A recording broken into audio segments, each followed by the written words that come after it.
I think that was a big victory for her. And now the other big one, it appears that she's winning with a lot of partners as well. Townsend won doubles. She just won Wimbledon with Sinyukova. Yeah, she's on fire. She's on fire. What are your thoughts there?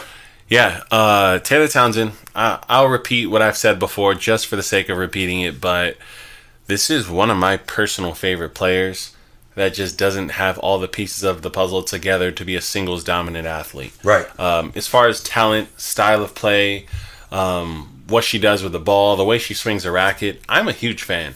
Of course, she's good at doubles because she's good at tennis. But as much as I want to go, wow, this is impressive, to me, I want more. I do think she's an incredible doubles athlete. I think she's got another 10 years in her of good doubles. Yes, I agree. But I think that she's probably got a good stint in her if she could get more fit in singles. Yes. And that's what I'm waiting for. So congratulations to her. Very impressive. And speaking of earlier, you were saying people who can kind of win with anyone. Townsend is one of those people. Yes. She's been partnered with people, Leylah Fernandez, where I was kind of puzzled. Leylah Fernandez isn't a doubles specialist, in my opinion. She has a more grinder game. She has less pop and power. She doesn't have a giant serve. And they were pretty big as a doubles team. So shout out to Taylor Townsend. I'm beating the dead horse when I say this, but I want more. Yes, so. and I'll get to a story with her that I found extremely interesting. So now we're going to talk about that interesting story with Townsend. So this is actually a good story because it's the grinder story. She's in the top 100 now in singles. But even though she's in the top 100, that still doesn't guarantee you spots, especially in these Masters 1000s.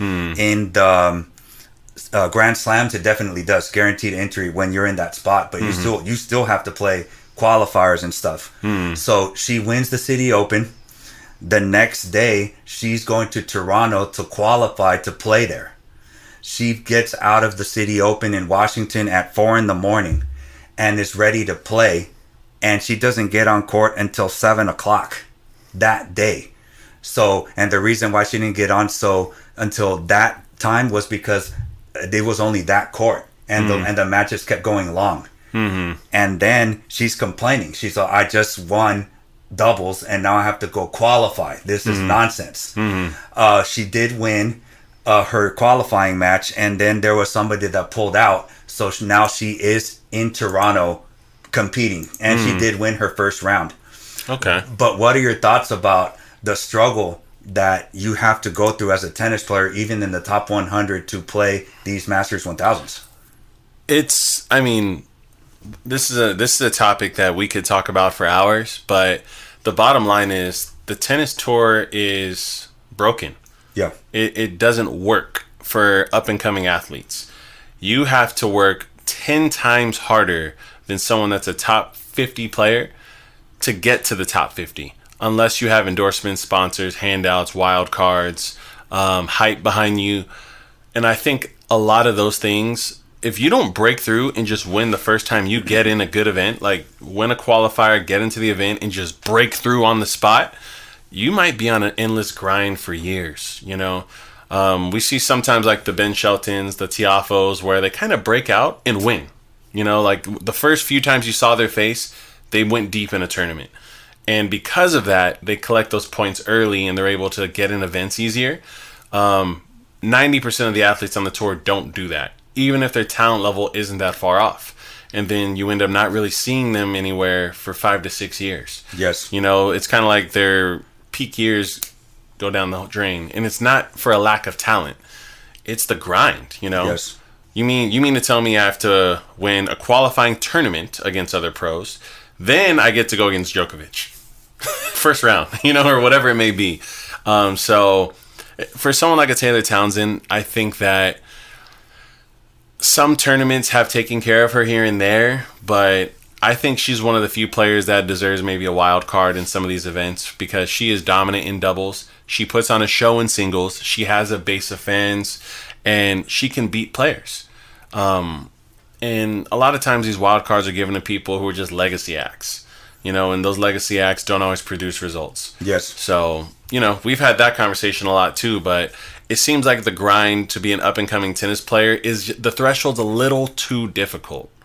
They need to figure out a solution so that true talents can be manufactured and put together and made so that they can show up and win.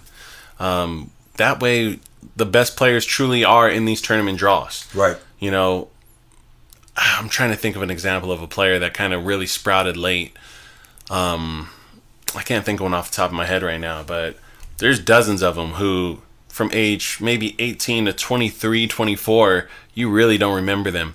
And then they just break through out of nowhere. And those are the people that are really getting the short end of the stick.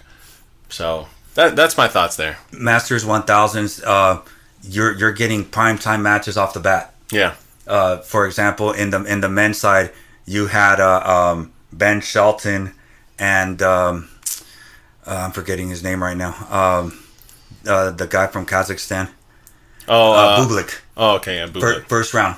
Yeah. So the best of the best. The draw isn't that big. Yeah. So the top players are gonna get in. Yeah. So that's why it's so difficult. Although you're in the top 100, you're still grinding. Mm-hmm. And the person that pulled out so Townsend can go in was Putin Sova. Mm-hmm. So that was good. Yeah. So I just thought that was a very interesting topic.